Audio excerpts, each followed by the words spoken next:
تمہیں شاید اپنے آپ کا اتنا پتہ نہ ہو جتنا رب کو پتہ ہے، اور حقیقت بھی یہی ہے، ہمیں نہیں پتا کہ ہم نے کل کیا کرنا ہے، رب کو پتا ہے کہ ہم نے کیا کرنا ہے۔ ہمیں نہیں پتا ہمارا انجام کیا ہے، رب کو ہمارے انجام کا بھی پتا ہے۔ ہمارے بارے میں ہم سے زیادہ ہمارا رب جانتا ہے۔ کیا کر کے آئے ہم بھول گئے، ہمیں نہیں پتا، یاد نہیں رہا، اللہ کو پتا ہے کہ کیا کیا کرتے رہے ہو۔ پلان نیکسٹ کیا ہے، ہم پلاننگ کریں بھی تو اس میں یاد نہیں رہتا کہ یہ میں نے پلان کیا تھا۔ بازار جانا ہو 5-6 چیزیں لینے کے لیے تو 2-4 بھول جاتی ہیں، ایک تو لازمی اللہ ماشاءاللہ بھول جاتی ہے۔ تو اقبال صاحب تو لکھ کر لے کر جایا کرتے ہیں ماشاءاللہ، اب دھیان نہیں ہے میرے خیال ہے، چلے ٹھیک ہو گیا۔ تو مقصد کہنے کا یہ ہے کہ ہم بھول جاتے ہیں اپنے بارے میں، لیکن اللہ جل مجدہ بھولتا، اس کو پتا ہے کہ میرا بندہ کیا کر رہا ہے، اس نے کیا کرنا ہے، اس کا انجام کیا ہے، اس کا ماضی کیسا تھا، اس کا حال کیا ہے، اس کا استقبال کیا ہوگا۔ اقبال تیری قوم کا اقبال کھو گیا، ماضی تو سنہرا تھا، حال کھو گیا۔ ہمارا ماضی سنہری تھا، ہمارا حال کھو گیا ہے۔ تو ہم تمہاری شارک سے بھی زیادہ قریب ہیں۔ تو جب اللہ اتنا قریب ہے بندے سے، تو جس کے قریب ہوتے ہیں پھر اس سے پیار نہیں ہوتا؟ سوال ہے بھئی، ہم تو پیار کی بات کرنے لگے کسی کے ساتھ کہ ہمیں اس سے بہت پیار ہے، تو ہم قرب کا ذکر پہلے کرتے ہیں کہ ہمارا اتنا قرب ہے اس کے ساتھ، تاکہ سننے والے کو یقین ہو جائے کہ واقعتاً ان کا پیار ہوگا۔ قرب سے پیار کا پتہ چلتا ہے۔ تو اللہ فرماتا ہے میں تمہارے اتنے قریب ہوں، تمہیں نہیں پتہ چل رہا میں تم سے کتنا پیار کرتا ہوں۔ جب ہمارا قرب اتنا ہے تو پیار کا عالم کیا ہوگا؟ فرمایا بندہ خدا بندے کی شارک سے بھی زیادہ قریب ہے۔ انا اجیب دعوت الداعی اذا دعان، انا اجیب، جب بھی مجھے پکارنے والا پکارتا ہے میں اس کی پکار کو سنتا ہوں۔ جب بھی پکارتا ہے میں اس کی پکار سنتا ہوں، کیونکہ ہم اس کے قریب ہیں، ہم اس سے پیار کرتے ہیں، بندے سے پیار کرتے ہیں، چاہتے یہ ہیں کہ بندہ بھی ہم سے پیار کرے۔ اللہ جل مجدہ کیا چاہتے ہیں کہ بندہ بھی ہم سے پیار کرے، بندہ بھی ہماری تعریف کرے۔ اللہ جل مجدہ کو بھی اپنی تعریف سننا پسند ہے، اسی لیے انسان کی فطرت ہے کہ وہ تعریف کو پسند کرتا ہے۔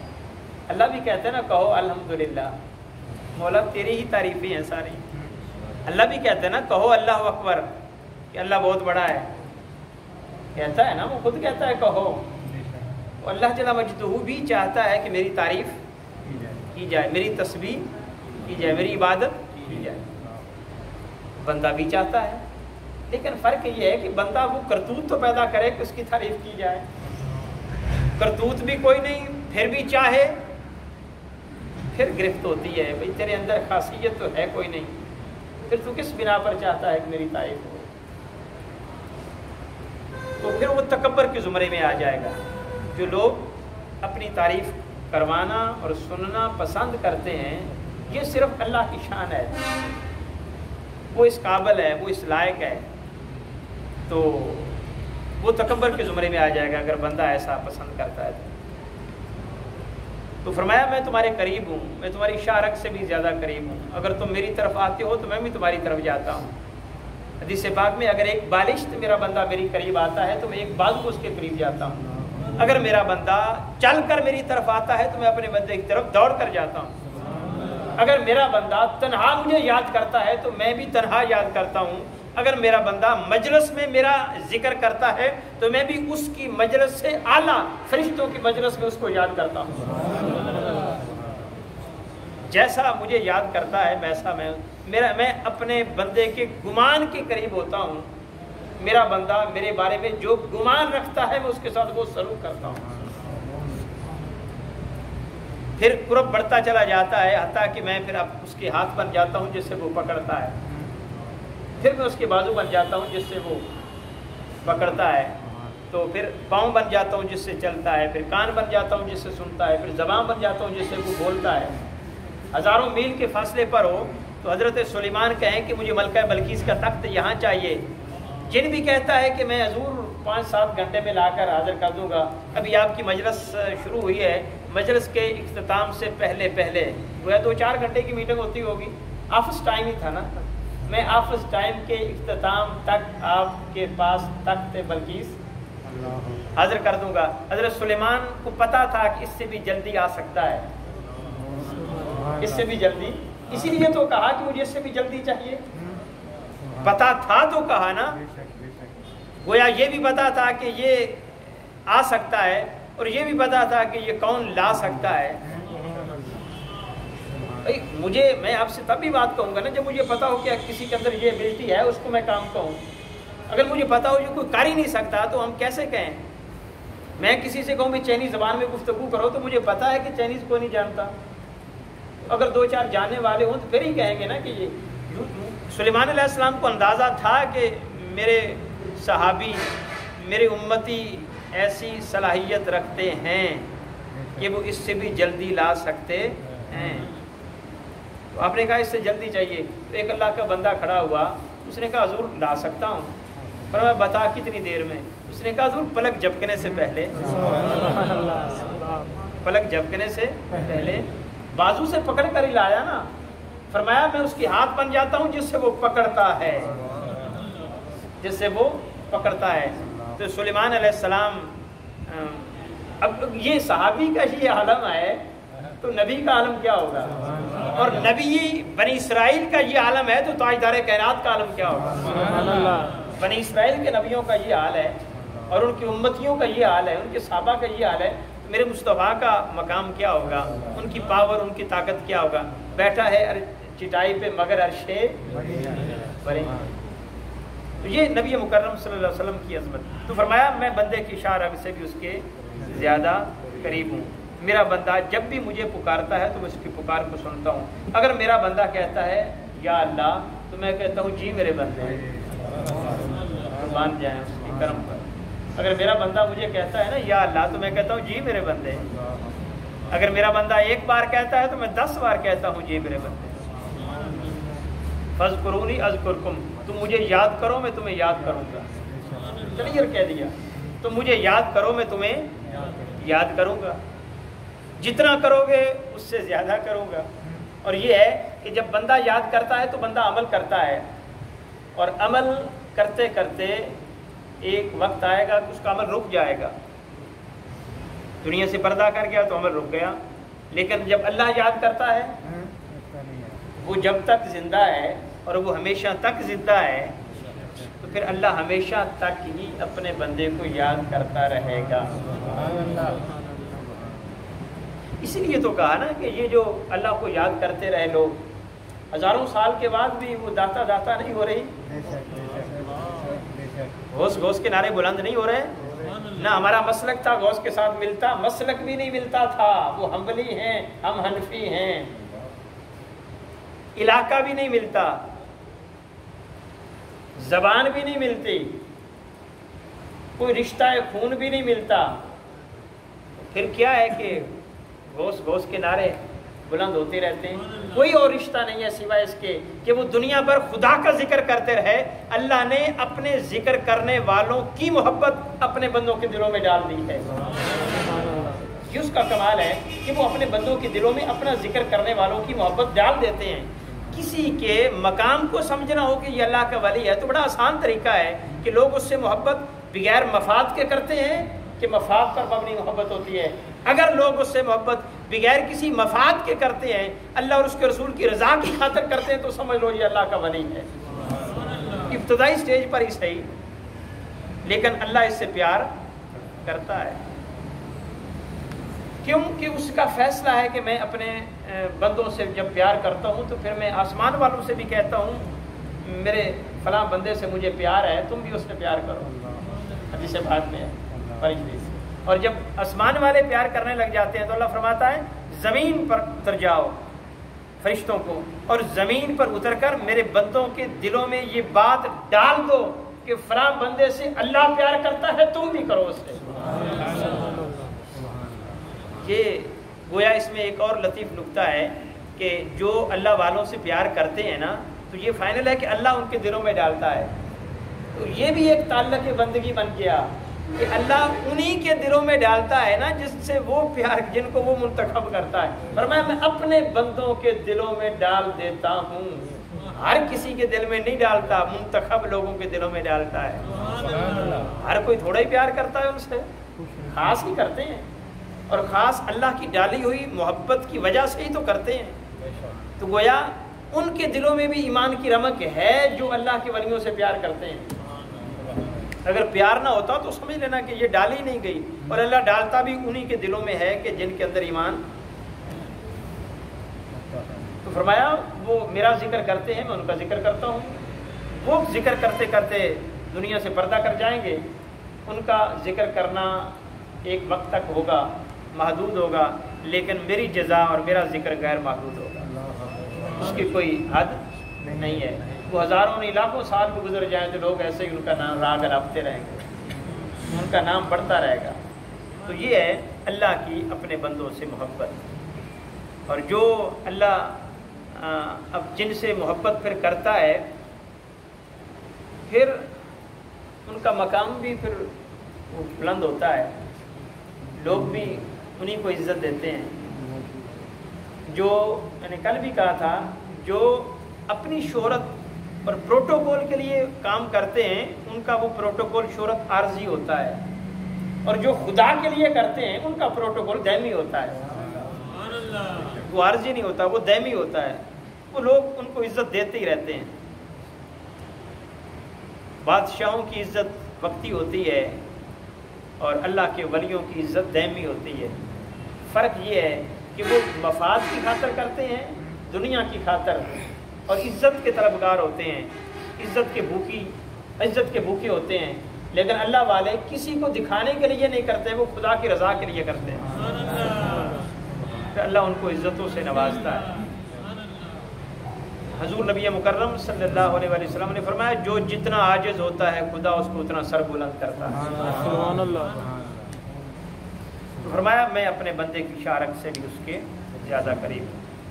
اس یتلقى المتلقیان عن الجمین وعن الشمال قعید, جب اس کی ہر قول اور فعل کو 2 فرشتے حاصل کر لیتے ہیں, اس کے دائیں اور بائیں جانب بیٹھے ہوئے ہیں, اور وہ جو بات بھی کہتا ہے اس کے محافظ انتظار کرتے رہتے ہیں لکھنے کے لیے. وہ جو بات کرتا ہے اس کے فرشتے وہ لکھ لیتے ہیں. جاءت سکرۃ الموت بالحق, یہاں تک کہ ان کے پاس موت آ جاتی ہے. ذالک ما کنت منہ تحید, جس سے انحراف ہو سکتا موت سے کوئی انحراف نہیں کر سکتا. تو موت تک وہ فرشتے لکھتے رہتے ہیں. بلکہ ایک روایت میں آتا ہے کہ جب موت واقع ہو جاتی ہے تو فرشتے کہتے ہیں باری تعالیٰ اب کیا کریں. اللہ فرماتا ہے اب ایسا کرو, میری تعمید کرنے والے تو بہت ہیں آلریڈی اوپر, تم نے آ کر کیا کرنا ہے, ایسے کرو اس کی قبر پر کھڑے ہو جاؤ اور قیامت تک اس کے لیے دعائے مغفرت کرتے رہو. قبر قیامت تک دعائے مغفرت کرتے رہو. اور فرشتے مغفرت کی دعا پھر انہی کے لیے کریں گے نا جو مغفرت کے قابل ہیں. کچھ نہ کچھ تو ہونا. اور پھر ایک روایت میں ہے کہ آقا علیہ الصلوۃ والسلام نے فرمایا جب آدمی بیمار ہو جاتا ہے اور وہ جو پریکٹس کر رہا تھا نیک عمل کی وہ منقطع ہو جاتی ہے, تو اللہ فرماتا ہے فرشتوں ان کے پاس بیٹھے ہو, یہ عمل نہیں کر رہا, لیکن جو کر رہا تھا جب تک یہ بیمار ہے اپنے اس کام کی طرف نہیں چلا جاتا, تمہاری ڈیوٹی یہ کہ اس کے نامہ اعمال میں نیکیاں لکھتے رہو. جس طرح کرتا تھا تو لکھتے تھے, اب نہیں کرتا, بیماری کی وجہ سے نہیں کر رہا, تمہاری ذمہ داری ہے کہ لکھتے رہو. تو یہ پھر لکھی انہیں کی جائے گی نا جو پہلے کر رہے تھے. تسلسل نہیں توڑنے دے گا اللہ جل مجدہ. اس لیے کہتے ہیں نا بیماری بھی گناہوں کو پاک کرتی ہے. اس کی وجہ یہ ہے کہ اب گناہ تو کر نہیں رہا لیکن نیکیاں بدستور پڑھ رہی ہیں.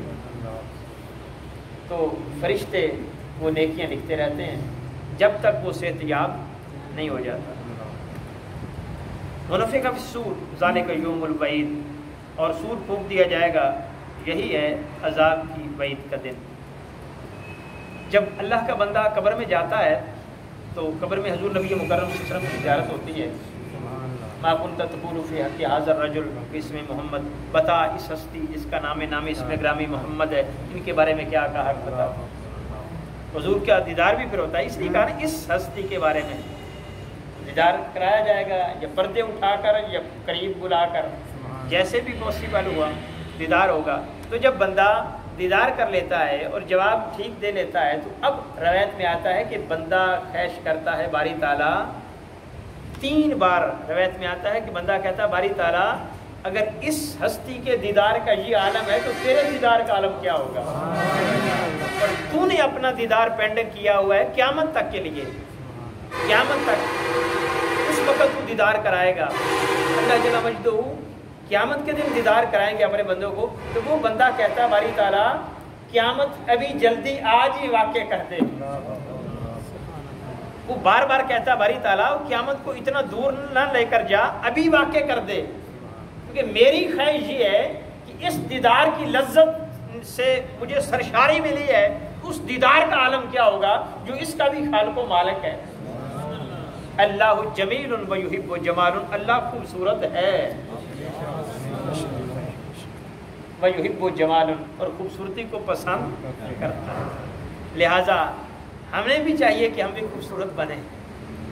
حضور نبی مکرم صلی اللہ علیہ وسلم صحابہ کے درمیان تھے، باہر سے ایک شخص آیا ملنے کے لیے. عرض کی کہ حضور آپ کو بلا رہے ہیں. تو آقا علیہ الصلوۃ والسلام نے خود کو ذرا سیٹ کیا، داڑھی میں ہاتھ پھیرے، دستار کو سیدھا کیا، کپڑوں کو سیٹ کیا. اب اسپیشل بننے کا تو ٹائم نہیں تھا، تو وہ باہر کھڑا تھا، یا اس کو بلانا تھا یا باہر جا کر اس کو ملنا تھا، جو بھی پوزیشن تھی تو جو نے سیٹ کیا. صحابہ نے بے تکلفی سے کہہ دیا آقا آپ بھی خوبصورت بننا پسند کرتے ہیں. تو آقا علیہ الصلوۃ والسلام نے پھر یہ کہا ہاں اس لیے کہ اللہ جمیل و یحب جمال، اللہ خود بھی خوبصورت ہے اور خوبصورتی کو. مرد کو کہا گیا ہے کہ عورت کی ڈیمانڈ ہے اگر لام اعلیٰ طور پر ہوتی ہے کہ اس کے لیے زیب و زینت کرو، کپڑے صاف ستھرے ہوں، جسم صاف ستھرا ہو، باڈی سپرے لگا لی جائے، تو یہ عورت کی ذمہ داری ہے، ڈیمانڈ ہے. تو مرد کو چاہیے کہ پورا کرے. مرد کو پورا کرنا چاہیے. اور اگر مرد کی ڈیمانڈ ہے، بلکہ فقہاء نے یہاں تک لکھا ہے کہ 4 معاملات میں مرد کو اجازت ہے کہ وہ عورت کو سزا بھی دے سکتا ہے. 4 صورتوں میں. ایک صورت یہ ہے کہ اگر نماز نہیں پڑھتی، دوسری صورت یہ ہے کہ اگر وہ اس کی اجازت کے بغیر گھر سے باہر جاتی ہے، تیسری صورت یہ ہے کہ اس کی خواہشات کو پورا نہیں کرتی، اور چوتھی صورت یہ ہے کہ اگر وہ چاہے مرد کہ وہ عورت بناؤ سنگار کرے، صاف ستھری رہے، اور وہ نہیں کرتی تو اس پر اس کو سزا بھی. تو صاف ستھرا رہنے کا حکم نماز میں بھی آیا نا، خذوا زینتکم عند کل مسجد، قرآن مجید میں، کہ جب خدا کی بارگاہ میں کھڑے ہونے لگو تو خوبصورت بن کے آؤ. کل پروفیسر صاحب رونا رو رہے تھے کہ ہم نے کلین اتنی مہنگی منگوائی ہے. تو لوگ ایسے کرتے ہیں کہ ورک شاپ سے اٹھ کر یا جو جھاڑو دے رہا ہے یا کوئی سائیکل یا کوئی موٹر سائیکل واش کر رہا ہے تو انہی کپڑوں کے ساتھ مسجد میں آ جاتے ہیں. ایک تو اس سے سمیل آتی ہے، اور دوسرا پھر وہ قالین اور کارپیٹ بھی گندی ہو جاتی ہے. تو آپ ذرا اس پر تھوڑا سا مجھے کہہ رہے تھے کہہ دیں. حالانکہ ہم نے سامنے لکھ کر لگایا تھا، اور جب یہ آیا مقدسہ لکھی تھی تب بھی میرے ذہن میں یہی تھا. میں نے کہا تھا کہ اس کو لکھو کہ اللہ کی بارگاہ میں جب آئیں تو خوبصورت بن کر آئیں. یار ہم کسی ولیمے پہ جانا ہو چلیں تو ہم ذرا سیٹ نہیں ہوتے کہ لوگ ہوں گے وہاں، لوگوں کے سامنے میرا اچھا ہونا چاہیے. بڑے سے کسی سے ملاقات کرنی ہو تو اپنے آپ کو سیٹ کر کے جاتے ہیں. بھئی خدا تو سب سے بڑا ہے، اس کی بارگاہ میں آنے کے لیے تو ہمیں بہت اچھا لباس پہننا چاہیے، صاف ستھرا پہننا چاہیے. حضور نے یہاں تک کہا نہیں، میرے ذہن میں آپ نہیں تھے، بالکل نہیں تھے، بالکل نہیں تھے میرے ذہن میں.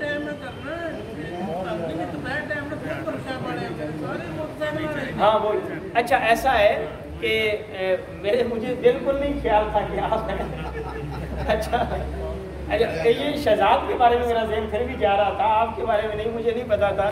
اچھا، اس کا طریقہ کار یہ ہے کہ اگر آپ مثلاً آتے ہیں تو ایک سوٹ رکھیں وہاں پہ لٹکا دیں، نماز کے لیے جو ہے نا، وہ ہم کرینوں کے لیے نہیں کہہ رہے، ہم خدا کے لیے کہہ رہے ہیں کہ اللہ کی یہ ڈیمانڈ ہے کہ خذوا زینتکم عند کل مسجد، کہ جب میری بارگاہ میں آؤ مجھے سجدہ کرنے لگو تو خوبصورتی پکڑو، جمال پکڑو، کیونکہ وہ خود خوبصورت ہے اور خوبصورتی کو پسند۔ بھئی آپ ایسا لباس پہن کر آئیں جس کو وہ پسند ہی نہیں کر رہا، ٹھیک ہے نا، جس کو وہ اللہ پسند ہی نہیں کر رہا، تو آپ کی آمد پسند کیسے کرے گا؟ سوال ہے نا۔ تمہارے لباس کو وہ پسند نہیں کر رہا، تمہاری صفائی کو وہ پسند نہیں کر رہا، تو پھر تمہاری آمد کو کیسے پسند کرے گا؟ لہٰذا خدا کی بارگاہ میں جانے کے لیے خود کو ذرا بنانا سنوارنا چاہیے، یہ اللہ جل مجدہ کی ہم سے ڈیمانڈ ہے۔ اس لیے معمولی نہیں بات، ہم نے دیگر لوگ جتنے باڈی سپرے ہیں، جتنے سپرے ہیں وہ غیروں کے ہی ہیں، ہمیں کوئی امپورٹنٹ مل جائے تو کہتے ہیں ماشاءاللہ جی امپورٹنٹ ہے، پرفیوم ہے، کوئی وہ صفائی کا خیال رکھتے ہیں کہ ہم سے بدبو نہ آئے، کاش ہم بھی رکھا کرتے۔ اور میرے نبی مکرم صلی اللہ علیہ وسلم جو سب سے اعلیٰ اس دور کی سپرے تھی یا پرفیوم تھی یا جو بھی اپنا کہہ رہے کستوری تھی، میرے نبی مکرم وہ لگایا کرتے تھے، خوشبو سب سے اعلیٰ خوشبو حضور لگایا کرتے تھے۔ حالانکہ حضور کے جسم سے تو ویسی خوشبو، بلکہ یہاں تک کہہ دیا اگر تم پیاز کھاتے ہو سلاد میں تو وہ کھا کر مسجد میں نہ آؤ، کیوں؟ اس سے سمیل آتی ہے۔ بھئی حالانکہ کتنی کا آتی ہے، ہم کھاتے ہیں، ہمیں تو کبھی نہیں محسوس ہوا، لیکن پھر بھی آتی ہے نا۔ لیکن ہم نے کبھی یہ فیل ہی نہیں کیا کہ ہم پیاز کھا کر مسجد میں جا رہے ہیں، کیونکہ ہمیں اندازہ ہی نہیں ہے۔ کئی چیزیں ہیں جن کا ہمیں پتہ ہی نہیں کہ ہم نے کرنی ہے کہ نہیں کرنی۔ کبھی کسی نے کہا میں نے پیاز کھایا تو یار میں نے ابھی نہیں جانا، میں نے اوپر گڑ کھانا ہے یا کچھ میٹھا کھانا ہے تاکہ اس کی سمیل، کبھی ہم نے کیا؟ حالانکہ حضور نے منع کیا ہے۔ تو اگر اتنی سی سمیل بھی اللہ اور اس کے رسول کو گوارا نہیں ہے تو ہم تو نہائے دھوئے بغیر جو آ جاتے ہیں تو وہ سمیل کیسے؟ یہ جو مسجدوں میں ٹوائلٹ کا اہتمام ہوتا ہے اس کی مین وجہ یہ ہے کہ اگر باہر سے سمیل وغیرہ اس کے جسم سے آ رہی ہے تو تاکہ وہ آ کر ذرا فریش ہو جائے، نہا لے، لیکن اگر اس کے تالے نہ لگے ہوئے ہوں تو تاکہ نہا کر وہ تھوڑا سا نا صاف ستھرا ہو جائے۔ تو یہ بھی اصل میں حکمت یہ تھی، جو مسجدوں میں غسل خانے بنے ہوئے تھے نا، اس کی حکمت یہ تھی تاکہ لوگ مسجد میں آئیں، فریش ہوں، پھر اللہ کی بارگاہ میں حاضر ہوں۔ یہ حکمت تھی، صفائی حکمت بنیادی طور پر۔ دعا ہے اللہ جل مجدہ عمل کی توفیق عطا فرمائے۔